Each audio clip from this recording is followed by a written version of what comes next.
I'm also excited to introduce you to a man who is the head of financial advisory and structuring within the project and structure finance unit of the Siemens Financial Services, which is the financing arm of Siemens.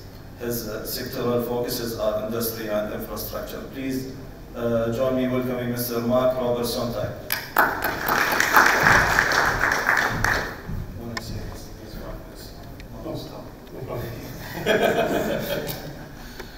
Well, thank you very much. And Mohammed, interesting to be able to confirm lots of things you mentioned in your speech earlier, so I can shorten mine as well.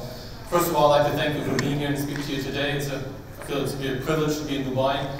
I haven't been here for quite some time, spent a lot of time here during Dubai Metro, which we unfortunately lost a couple of years ago. I hope to be more successful in the next round. But it's always really astonishing being in Dubai, the level of energy, the level of innovation here is incredible. The title of the presentation is Public-Private Partnerships, some key aspects from the viewpoint of an international industrial company. And basically, I guess it's kind of a wish list somehow. It's kind of what we look to try to see, to find when we are willing to actually bid or engage in a public-private partnership solution. Oops. Oops. Other way around. Sorry. There you go.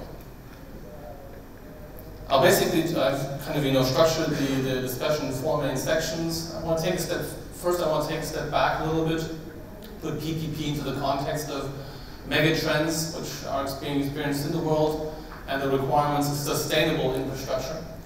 The second part will be more into what I like to call the wish list, the body of the discussion, some key issues. We'll be going through 3 or 4 main points. Things we'd like to see when we're bidding and spending a lot of time, money on bidding PPP projects. If we come to the green tick in the boxes at the end to say, well, yeah, this the issues at hand are kind of in place. What role is it we want to actually play? A supplier, equity provider, whatever the issue is about. I will conclude with some final remarks. Now, I think all around the world we're experiencing demographic change. Obviously, people are getting older, the population is growing. I hope it also to profit from the ability to look at basically the aging of 65 plus. I hope to benefit therefrom as well. The fact of urbanization, that more and more people are going back into the cities, the central regions. Obviously, climate change, a big aspect which was actually recently discussed at the United Nations in New York, I think 2 or 3 weeks ago. Obviously, also globalization, maybe the increasing interdependence of resources, of politics, of economies, of culture. Now, putting this into kind of the context of the requirement for sustainable infrastructure and PPPs, I mean, obviously, megatrends will impact requirements for sustainable infrastructure. This could be power, it could be renewable power generation, it could be energy efficiency solutions, it could be smart grids, smart buildings, anything rail-based transportation. So basically anything which goes into the public sector infrastructure. I mentioned also hospital, water is obviously a big thing. So you ask the question, if you come to the situation that you have to implement infrastructure, sustainable infrastructure, how can this be procured? And naturally, it's kind of deemed the traditional procurement scheme that the public sector purchases the assets and manages these. And whereas public-private partnerships basically go more to a service orientation and output-driven schematic, to say, well, I'm not, as the public sector, no longer procuring assets, I'm procuring the quality, I'm procuring cleanness, speed, and I'm procuring innovation, and procuring services derived from these assets. Now, if you look at the main attributes and motivations, if you look at the literature, talk to people, if you look at the kind of guiding principles in the world, you will find various kind of motivations: innovation, transparency, things like efficiency, output orientation, optimal, whatever that means, risk allocation, obviously the fostering of private sector capital, Mohammed alluded to this earlier, affordability and value for money simply for the public. So if you look at these things and you think about what does sustainable infrastructure actually mean, there's kind of a good fit. You want efficiency, you want long lasting, you want risk allocation, you want innovation. It has to be long term. And ideally you want the output, not just some asset which is not working, maybe polluting the environment, sitting in your backyard. So basically you want the private sector to be sure that these things which are being implemented work long time and basically provide the outputs and the specification and requirements as requested. Some key issues. Obviously, and Mohammed alluded to this earlier, private-public partnerships are long-term. They're not a 3-4 year build contract. They go for 20, 30 years. So essentially, it's very simple. It's essentially kind of a marriage. And within a marriage, both roles, husband and wife, have specific roles and responsibilities, key fundamental roles which make the relationship work. My view is that essentially on the private sector side, it's innovation. The key element is innovation, the ability to understand megatrends, to innovate accordingly, but obviously to cater to the specific requirements of the client, to the public sector, to the public essentially, are key. So you have to understand megatrends. For example, climate change. Take an example of climate change. So what you could do is go into your buildings, and I've seen you've already done this, as well as go to an energy efficiency audit, implement energy efficiency measures, and require the technology provider to actually guarantee energy savings, i.e. reduction in CO2 emissions and resulting cost of energy as well. Take the pressure maybe from the issue of urbanization. I mean, Dubai Metro is an example of this. Is that to say, well, yeah, you see the streets are congested, emitting pollution, you're having issues, moving people from A to B, so there might be a play with an urban transport solution which is energy efficient, maybe even coupled to a smart grid, which is basically also fed by renewable power. So lots of things to keep in context. One thing I think, if you look at the bottom, is the financial strength. Now, financial strength is a key element next to innovation, in our view, that is required for this kind of long marriage to be especially fruitful for the public sector. What you don't want to have is engaging with entities like Sontag Limited, which have no capital and basically can fall over at the first slight wind that the project has problems. So financial strength not only basically characterizes the ability to innovate, but obviously the ability to rectify issues during the project, which is going to take 20, 30 years, effectively, if necessary, give some blood and absorb risks or the financial burden thereof. The fundamental role, in our view, of the public sector is political will. Now, political will is maybe a very, very broad term.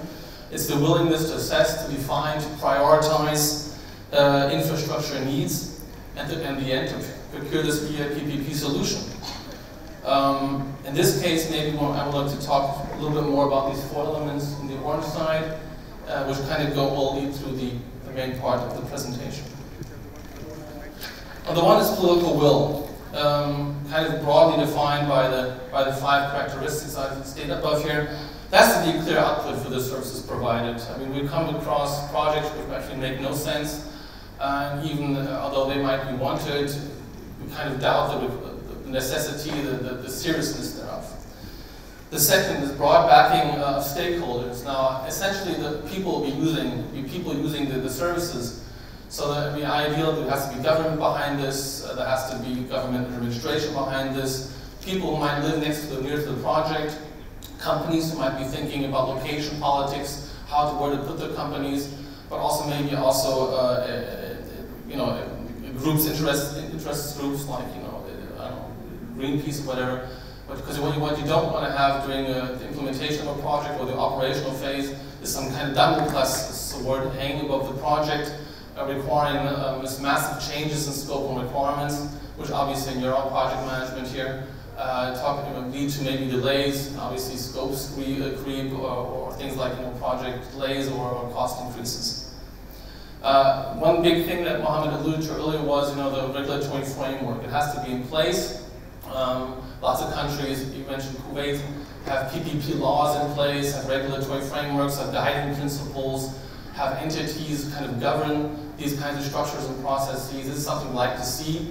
Kind of understanding, what are we getting ourselves into? A very simple example is simply the ability for the public sector to enter into a long-term contract and not only for a 2 or 3 year design build. The tendering entities should be, obviously, have the authority to enter into this agreement, be directly or indirectly through government, and also have basically required resources. Now, tendering these kinds of things, infrastructure is always a big thing, but we do believe that if you look at especially if it's a project finance, PPP, it's things like resource intensity, time consumption, and complexity do increase. So we always like to see, being specialized advisors being at hand to the tendering authority. It could be financial advisors, which we talked about, the financial model, technical advisors who kind of obviously work along scope, output specification, and payment mechanism things. And obviously legal, who are able to draft the project agreement, the PPP agreement, and the tender documentation as well. Naturally allocated budget resources, again, these things are not easily tendered, they take time, they take resources, and then they take cash. So budget allocated for the development of the project, the tendering, and also later on, yes, private sector capital shall be facilitated within these projects, but if you look for availability payment-based solutions, for example, this will go to basically kind of an operational expense to the budget, or maybe even in the construction period to offer grants to alleviate maybe some of the burden on the private sector capital, because sometimes there are massive transactions. The second key issue we like to look at is project development and the stage of the tender and the project, basically. What we like to have is like pre-tender discussions. Naturally, the public sector entity will have ideas of what they want to do, want to have done. But again, it's the private sector which has done these projects maybe elsewhere in the world, know about innovation, have some ideas on other projects, bring, as Mohammed stated, bring some real-life experience into discussions early stage, in order to shape the project, maybe optimize some of the project characteristics as well. At the same time, early information memoranda, key information hearings is always very important, because don't forget, these are large-scale transactions. First of all, companies such as Siemens, and certainly not only Siemens, we go through a very rigorous, call it project selection phase. So it starts at project level, goes maybe even up to the board level, and we really have to understand what the issues are, what the requirements are. Is this something we can do? Is this something we want to do? So the more information we have early on, the better, because what we call kind of a no-bid process, or pursue, do not pursue process. At the same time, it will also have to trigger teaming strategies, maybe even teaming with other companies. Should be even before tender submission, have a consortium, a bidding consortium built, which is strong, which is stable, and which can deliver what the expectations are. Tender documentation itself, we'd like to see in a very, very well-developed format. We have seen in the past, not so much in the region, is an evergreen development of projects, evergreen development of project documentation. Yes, we want to give input, we want to give our views. We like to get engaged early, and also in the contents, the requirements, and scope and outputs. But in the end, when it comes to the RFP time, we would like to see a very well-developed, strong documentation, and not having to spend lots of time and resources, developing bid documentation with the public sector. The deal size should be optimal, whatever that means. It can't be too large, can't be too small. Again, the deal size should rectify the bidding cost, the amount of time spent in the pre-launch or the tender phase, not only for the private sector, but also for the public sector as well. At the same time, we'd also kind of warn people about going too outside large, very, very large scale transactions. There could be technical limitations, interface issues, which people might not feel comfortable with on the private sector side, but also maybe simply funding constraints. Kind of the heart is obviously the scope of work, requirements. Should be clearly manageable, understood. It means that we have to understand what we're getting into, what we have to do. Risk allocation, being fair and manageable. The concept which Mohammed mentioned earlier, that risk should be allocated to the party best able to manage this risk, is textbook. Unfortunately, textbook is not always followed. We have seen in the past very, very aggressive and unbalanced risk allocation expectations, maybe stemming from early stage PPPs, but naturally the technology provided, the private sector has to stand by its technology and will take a certain degree of high-level risk, but a full allocation of things like force majeure, changes in law, the existence of a regulatory framework, these are things which we'll have to discuss project by project. We'd like to see, again, a political will. This is a partnership. This is not only moving everything from the public sector to the private sector and being happy. This is a marriage. Obviously, the third point would be the kind of transparent approval mechanisms and escalation procedures. Now, being together for 20, 30 years, there'll always be some changes in the project, there'll be alterations, there'll be innovation, and to understand who's able to propose variations, who is deciding, what's the evaluation process, and how is this going to ultimately be kind of formally approved and funded, or things like we like to understand better.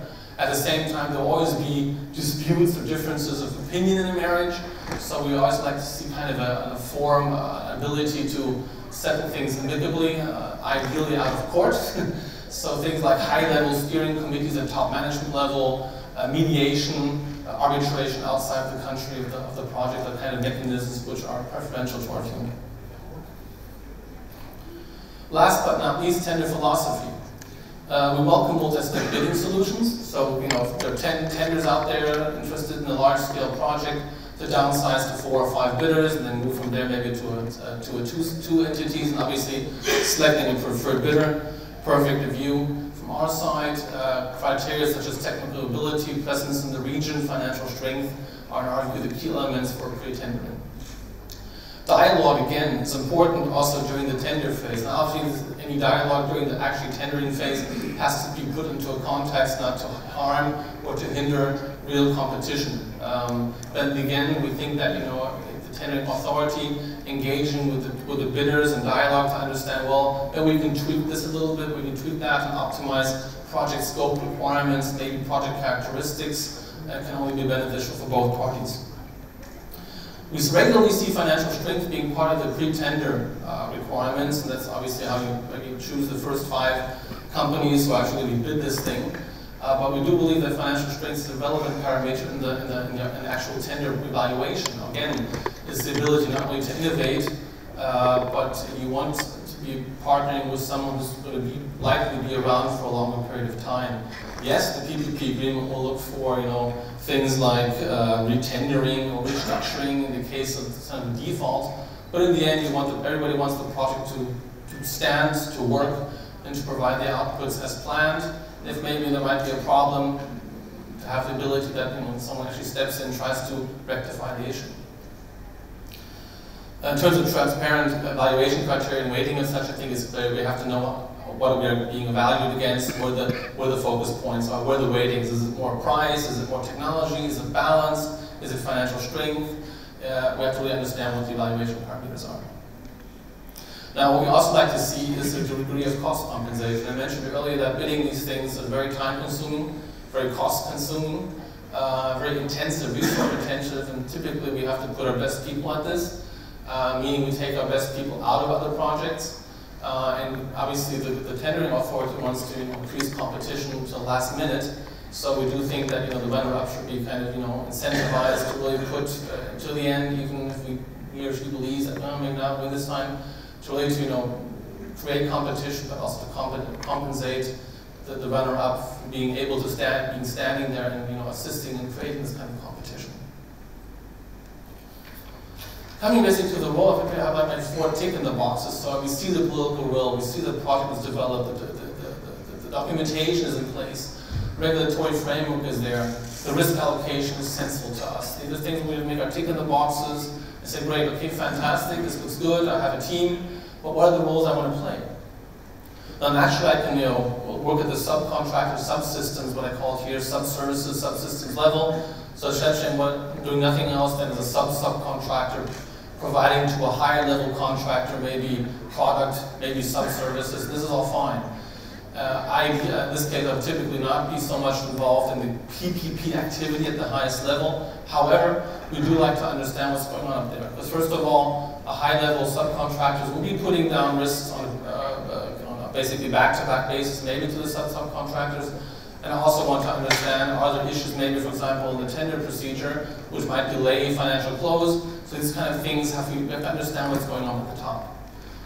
Naturally, it's more, we have a more visible role if we're part of an EPC consortium, maybe with a group of civil contractors or an operator.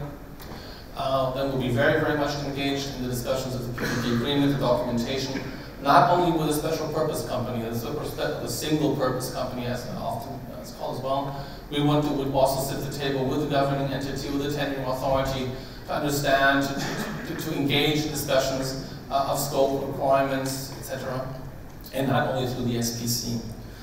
But next to the supply and services scope, I mean, there's some entities which are willing and able to actually play a vital role in the overall project financing, be it a sponsor in the SPC, so an equity provider, actually providing long-term loans on its own balance sheet, and the ability to actually structure and regulate the entire financial package, maybe with external advisors and help, but basically to be able to put together the whole funding package as well. For this, ideally, we believe we have this in this case, is that strong ties to the international financial community, so to investors, to lenders, to investment banks, all the kind of people who know where the money is. Now concluding, it's kind of like, I would like to call it the PPP euphoria, maybe put a little dampening comment on at the end. PPPs are an option, certainly a good option to address the need for sustainable infrastructure, but I mean, tendering entities have done EPC contracting with long-term maintenance agreements with entities tied to the region as well. They've worked. I wouldn't disregard this as an option as well. Again, PPPs offer pros, but again, as also I think Mohammed mentioned earlier, they take a lot of time, they're complex, they put a lot of burden on resources of the public sector tendering entity, as well as private sector companies which are offering their solutions here. In the case of PPPs, which include project financings, I mean, yes, banks will and lenders will allocate capital to these kinds of projects, but they funded normal EPC contracts or maintenance contracts as well, so maybe not much of an advantage. Might be the more rigorous due diligence and then engage in the PPP solution, which makes lenders maybe a bit more comfortable. But again, they have lenders to other projects as well. Standards in certain industry. Now, we often see, if you look to maybe UK, which is often quoted, or other countries, yes, there are standards, there are framework contracts, but a hospital is a bit different than a metro system. A power plant or sustainable energy efficiency solution is going to be different than maybe a water purity concept. Size, technical complexity, interfaces with other infrastructure, these are the kind of things which we have to really take a project by project review. Obviously, you can look at other areas of infrastructure, but simply copy and paste normally doesn't work. Concluding, yes, PPPs are an alternative, good alternative, have worked in various places in the world. Hope to see some more in the GCC and MENA area soon, but it's not the only way to go. Thank you very much. And if you have any questions.